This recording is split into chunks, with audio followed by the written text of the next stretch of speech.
ایک حدیث میں آتا ہے کہ صحابہ نے نبی پاک صلی اللہ علیہ وسلم سے پوچھا، اس وقت جب نبی پاک صلی اللہ علیہ وسلم نے بتایا ان القلوب لتصدع کما یصدع الحدید اذا اصابہ الماء، دلوں کو زنگ لگ جاتا ہے جس طرح سے لوہا پانی میں پڑا رہے تو اس کو زنگ لگ جاتا ہے، اسی طرح دلوں کو زنگ لگ جاتا ہے۔ اب زنگ لگ جاتا ہے تو اس کا مطلب کہ نکمے ہو جاتے ہیں، کسی کام کے نہیں رہتے۔ تو صحابہ نے پوچھا ما جلاؤہا یا رسول اللہ صلی اللہ علیہ وسلم، اس کو ٹھیک کرنے کا، اس کو صاف ستھرا کرنے کا کوئی طریقہ ہے؟ آپ نے فرمایا کثرت ذکر الموت و تلاوت القرآن، موت کو بہت زیادہ یاد رکھنا اور قرآن پاک کی تلاوت کرنا، یہ دو چیزیں ایسی ہیں جو دلوں کا زنگ اتار۔ کہ یہ جو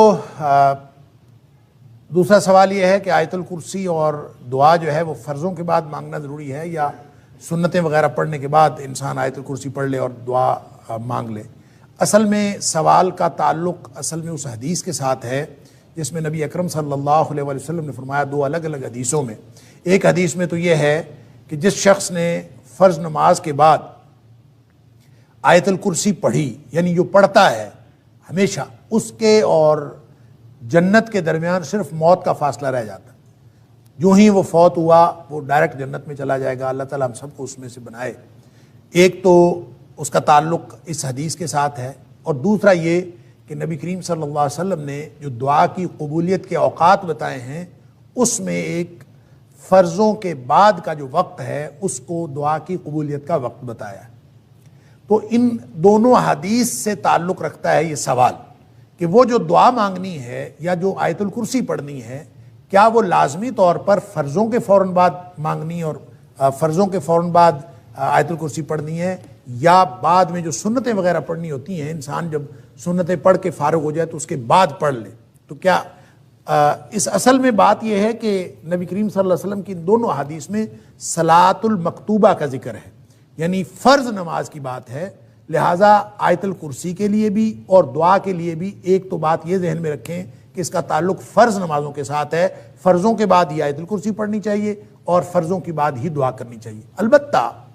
دعا کے بارے میں نبی اکرم صلی اللہ علیہ وسلم نے الگ سے کوئی، جس کو ہم دعا کہتے ہیں اصطلاحاً، کہ فرضوں کے بعد ہاتھ اٹھائیں اور ہاتھ اٹھا کر دعا کریں، چاہے وہ جماعت کے ساتھ ہو اور چاہے وہ جماعت کے بغیر۔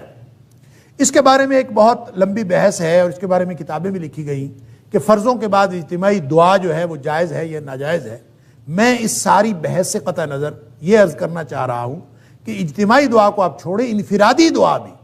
کہ نبی کریم صلی اللہ علیہ وسلم نے فرضوں کے بعد ہاتھ اٹھا کر دعا کی ہو اور مستقل آپ کا یہ طریقہ ہو کہ آپ ہاتھ اٹھا کر دعا کرتے تھے، ایسا کوئی طریقہ نبی کریم صلی اللہ علیہ وسلم نے ہمیں نہیں بتایا۔ نہ وہ اجتماعی دعا کے بعد ہے، اجتماعی نماز کے بعد ہے، نہ ہی وہ انفرادی نماز کے بعد۔ اور پھر جب نبی کریم صلی اللہ علیہ وسلم یہ فرما رہے ہیں کہ جو دوبر کل صلات، ہر نماز کا جو آخر ہے اس کے پیچھے جو ہے وہ نماز کے دعا کی قبولیت کا وقت ہے، تو یہ کیسے ہو سکتا ہے کہ نبی کریم صلی اللہ علیہ وسلم ایک بات ارشاد فرمائیں کہ وہ دعا کی قبولیت کا وقت ہے اور خود نبی کریم صلی اللہ علیہ وسلم سے ایسا کوئی عمل وہ موجود ہی نہیں ہے کسی صحیح حدیث میں کہ نبی کریم صلی اللہ علیہ وسلم ہر نماز کے بعد دعا مانگتے ہوں، ایسا کچھ نہیں ہے۔ تو یہ ایک سوال پیدا ہوتا ہے، اور اس سوال کا جواب یہ ہے کہ نبی کریم صلی اللہ علیہ وسلم کا معمول یہ تھا کہ آپ جو تشہد میں دعائیں مانگتے تھے، آخری تشہد میں درود شریف پڑھنے کے بعد، وہ دعائیں محدود نہیں تھیں جس طرح ہم نے محدود کیا ہوا ہے کہ ہم ایک دعا پڑھ لیتے ہیں یا دو دعائیں پڑھ لیتے ہیں اور ہم سمجھتے ہیں بس نماز میں اتنی دعائیں پڑھنی، اس کے بعد دعائیں نہیں پڑھنی۔ وہ جو دوبر کل صلات ہے، یہ بھی اصل میں نماز کا آخر ہے، اور وہاں پہ جو دعا کی جاتی ہے وہ دعائیں مراد ہیں کہ جتنی بھی آپ وہاں دعائیں کریں گے وہ اللہ کے ہاں قبول کے درجے کو پہنچتی ہیں، یہ وعدہ ہے۔ لہذا اس کا مطلب لازماً سلام پھیرنے کے بعد نہیں ہے، سلام پھیرنے سے پہلے کی دعائیں، یا پھر وہ دعائیں نبی کریم صلی اللہ علیہ وسلم کا جو معمول تھیں، جو نبی پاک صلی اللہ علیہ وسلم ہر نماز کے بعد مانگتے تھے، جو صبح و شام کے خاص طور پر جو اذکار ہیں، اور باقی جو دعائیں ہیں جو نماز کے بعد نبی کریم صلی اللہ علیہ وسلم کو معمول تھا، اور یہ نماز کی کتابوں میں، حدیث کی کتابیں موجود ہیں، آپ ان کو دعاؤں کو یاد کر لیں۔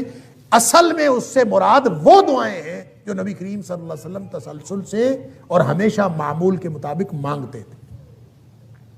اس میں سے 4-5 دعائیں تو ایسی ہیں جو تشہد میں نبی کریم صلی اللہ علیہ وسلم کبھی قضا نہیں کرتے، ہمیشہ پڑھتے تھے، اور باقی اس کے علاوہ جو دعائیں ہیں وہ آپ اگر پڑھ لیں تو وہ بھی ٹھیک ہے، وہ بھی اسی کے اندر آئے گا۔ اور اگر آپ اس وقت دعائیں نہیں کرنا چاہتے، اس وقت 2-3 دعاؤں پہ اکتفا کرتے ہیں اور بعد میں دعا مانگنا چاہتے ہیں تو مانگ لیں۔ نبی کریم صلی اللہ علیہ وسلم کے فرمان کا مطلب بہرحال یہ ہے کہ فرض نماز کے بعد دعا کی قبولیت کا وقت ہے، آپ اگر اس میں سے کوئی طریقہ اپنا لیں، چاہے انفرادی طور پر آپ بیٹھ کے بغیر ہاتھ اٹھائے دعا کریں وہ بھی درست ہوگا، اگر آپ ہاتھ اٹھا کے دعا کر لیں وہ بھی درست ہوگا، اگر آپ کبھی اجتماعی طور پر ہاتھ اٹھا لیں، کسی نے کہہ دیا کہ دعا کر لیں تو اس میں بھی کوئی حرج نہیں ہے، کیونکہ ان میں سے کوئی بھی طریقہ نبی اکرم صلی اللہ علیہ وسلم نے خاص نہیں فرمایا۔ البتہ خاص معمول نبی کریم صلی اللہ علیہ وسلم کا وہی ہے جو عام معمول تھا، اس کو اپنانا ضروری ہے۔ اس کے علاوہ اگر کوئی شخص دعا کرنا چاہتا ہے وہ کسی بھی طرح دعا کبھی کر لے تو اس میں کوئی حرج نہیں ہے، لیکن اس کو نبی کریم صلی اللہ علیہ وسلم کا مسنون طریقہ سمجھ کے نہ کرے، اس لیے کہ سنت ثابت ہوتی ہے حدیث صحیح سے۔ حدیث صحیح نہ ہو اور صحیح حدیث سے نبی کریم صلی اللہ علیہ وسلم کا عمل ثابت نہ ہو تو اس سے سنت ثابت نہیں ہوتی۔ لہٰذا جو ہماری بہن نے سوال کیا ہے اس کا جواب یہ ہے کہ جو دعا مانگنی ہے وہ چاہے آپ تشہد میں مانگیں سلام پھیرنے سے پہلے، چاہے اس کے بعد مانگیں، اور چاہے آپ ہاتھ اٹھا کے مانگیں، چاہے ہاتھ اٹھائے بغیر مانگیں، لیکن بہرحال یہ جو دعا کی قبولیت کا وقت ہے یا آیت الکرسی پڑھنے کا وقت ہے یہ فرضوں کے بعد کا ہے، جو قبولیت کا وقت بتایا گیا ہے یہ سنتوں کے بعد کا نہیں ہے۔ بہرحال دعا تو کسی بھی وقت مانگی جا سکتی ہے۔ اللہ تعالی ہم سب کو درست طرز عمل کی توفیق عطا فرمائے۔ واللہ اعلم بالصواب۔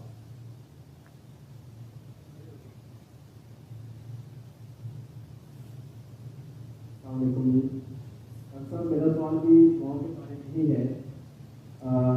سنت میں کہا جاتا ہے کہ سجدے میں انسان جو ہے وہ اللہ تعالیٰ کے سب سے زیادہ قریب ہوتا ہے،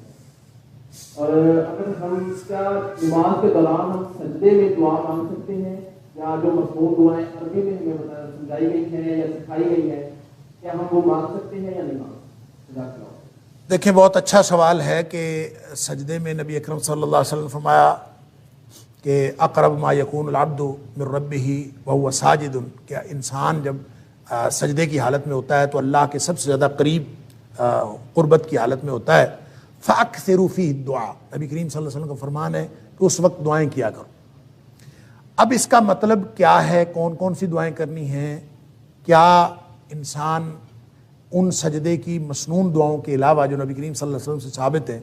اور دعائیں بھی کر سکتا ہے کہ نہیں کر سکتا؟ اور پھر اس کے ساتھ اٹیچڈ ایک اور سوال بھی ہے کہ کیا انسان اپنی زبان میں دعا کر سکتا ہے کہ نہیں کر سکتا؟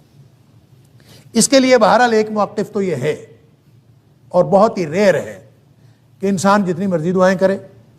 اور فرضوں میں بھی نفلوں میں بھی جس نماز میں بھی جتنی مرضی دعائیں سجدے میں کرنا چاہے۔ فَأَكْثِرُوا فِيهِ الدُّعَاء کا منشا اور مطلب بعض لوگوں نے یہی سمجھا ہے، جو اگرچہ بہت ہی کم لوگ ہیں جو یہ کہتے ہیں کہ اس میں اپنی زبان میں بھی کوئی شخص دعا مانگنا چاہے تو مانگ سکتا ہے، لیکن یہ بات صلو کما رأیتمونی اصلی، نبی کریم صلی اللہ علیہ وسلم کا یہ جو فرمان ہے کہ نماز اس طرح پڑھو جس طرح مجھے پڑھتا ہوا دیکھتے ہو، یہ اس فرمان اقدس کے خلاف ہے۔ نبی کریم صلی اللہ علیہ وآلہ وسلم نے اس بات کی کبھی کسی کو اجازت نہیں دی، اور نہ نبی کریم صلی اللہ علیہ وسلم کے آپ کی موجودگی میں، آپ کی حیات طیبہ میں کسی نے کبھی ایک بھی بات کہیں کسی سے ثابت ہے کہ اس نے فرضوں میں یا ایون نفلوں میں اس نے اپنی زبان میں، کیونکہ نبی کریم صلی اللہ علیہ وسلم کے پاس مختلف زبانیں بولنے والے لوگ تھے، ان سب کو بھی عربی میں نماز پڑھنے کا حکم تھا۔ اس لیے تقاضا یہی ہے نبی کریم صلی اللہ علیہ وسلم کے فرمان کا کہ دعائیں وہی کی جائیں جو نبی کریم صلی اللہ علیہ وسلم نے کی۔ لہٰذا اس میں مختلف جو لوگوں کے موقف ہیں، اگرچہ میں نے عرض کیا کہ لوگ تو اس بات کے بھی قائل ہیں کہ نماز کوئی چھوئی موئی نہیں ہے۔ میں ایک عالم کی بات سن رہا تھا، اس نے کہا کہ نماز کوئی چھوئی موئی نہیں ہے کہ بس ایسے ہی پڑھنی ہے جیسے نبی کریم صلی اللہ علیہ وسلم پڑھی، جیسے مرضی پڑھیں اس میں جتنی مرضی دعائیں کریں۔ یہ بات درست نہیں ہے، اس لیے کہ صلو کما رأیتمونی اصلی، ایگزیکٹ وہ عمل ہوگا، وگرنہ تو پھر صلو صلاۃ کے معنی تو 22 معنی لغت کے اندر آتے ہیں۔ آپ کسی چیز کو بھی صلاۃ کہہ لیں، آپ کہیں کہ اس کا نام نماز میں۔ فَأَكْثِرُوا فِيهِ الدُّعَاء کا آپ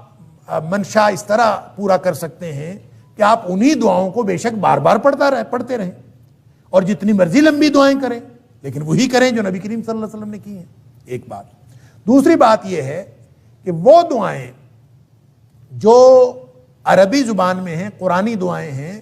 یا دیگر مسنون دعائیں ہیں، وہ آپ فرضوں میں تو بالکل نہ پڑھیں. البتہ نوافل کے اندر اگر آپ پڑھنا چاہیں تو دیگر دعائیں جو قرآنی اور مسنون دعائیں ہیں وہ جتنی مرضی پڑھنا چاہیں وہ نوافل میں پڑھ سکتے ہیں. یہ میری رائے ہے، ضروری نہیں ہے کہ آپ اس کے اوپر عمل کریں، ہو سکتا ہے میری رائے بالکل غلط ہو. اور تیسری بات یہ ہے کہ اپنی زبان میں اگر کوئی بات کرنی ہو اللہ کے ساتھ سجدے کی حالت میں تو اس کے لیے ضروری یہ ہے کہ آپ نماز میں نہ ہو. اگر نماز میں کریں گے تو نماز تو نبی کریم صلی اللہ علیہ وسلم کے طریقے کے مطابق پڑھنی پڑے. اگر آپ نے اپنی زبان میں اللہ سے باتیں کرنی ہے سجدے کی حالت میں تو ویسے سجدے میں چلے جائیں. آپ تہجد پڑھیں اور تہجد پڑھنے کے بعد سلام پھیرنے کے بعد آپ نے دعائیں کرنی ہے دیگر اپنی زبان میں، آپ حالت سجدے میں چلے جائیں اور سجدے میں جا کے جتنی مرضی دعائیں کریں. اور وَهُوَ ساجدٌ، وہ آپ اس کیفیت میں ہیں، سجدے کی حالت میں ہیں اور اللہ سے اس کیفیت میں یہ اسی طرح سے ہے جیسے ہاتھ اٹھا کے اللہ کے رسول صلی اللہ علیہ وسلم فرمایا کہ جو شخص ہاتھ اٹھا کے دعا کرتا ہے اللہ تعالیٰ فرماتے ہیں کہ مجھے شرمندگی محسوس ہوتی ہے کہ میں اس کو محروم کروں جو دعا وہ ہاتھ اٹھا کے مانگ رہا ہوتا ہے. اسی طرح سجدے کی حالت میں تو آپ وہ حالت پوری کر لیں، سجدے میں چلے جائیں اور سجدے میں جا کے جتنی مرضی دعائیں کریں. لہذا 3 کیفیات ہو گئیں. فرض کے اندر صرف وہ مسنون دعائیں جو نبی کریم صلی اللہ علیہ وسلم سجدے اور رکوع میں کرتے تھے وہی پڑھی جائیں. نوافل کے اندر دیگر مسنون دعائیں اور قرآنی دعائیں بھی پڑھی جا سکتی ہیں. اور اگر اپنی زبان میں دعائیں کرنی ہوں تو اس کے لیے آپ ویسے بغیر نماز کے حالت سجدہ میں چلے جائیں اور دعائیں کریں. یہ 3 کیفیات ہو سکتی ہیں. اور اگر آپ سمجھتے ہیں کہ اس طرح بھی دعا نہیں کرنی، کوئی اور طریقہ آپ سمجھتے ہیں تو کر لیں. نبی کریم صلی اللہ علیہ وسلم سے وہ مسنون دعائیں جو منقول ہیں اس کے علاوہ کوئی دعائیں پڑھنا سجدے کی حالت میں کسی صحیح حدیث میں میرے علم میں نہیں ہے، اور نہ ہی یہ کہ آپ نے کسی کو اجازت دی ہو. لہٰذا آپ یہ کر سکتے ہیں کہ فرضوں میں تو کوئی اور دعا نہ پڑھیں، نفلوں میں دیگر دعائیں مسنون پڑھ سکتے ہیں اور بغیر نوافل، بغیر فرائض کے، بغیر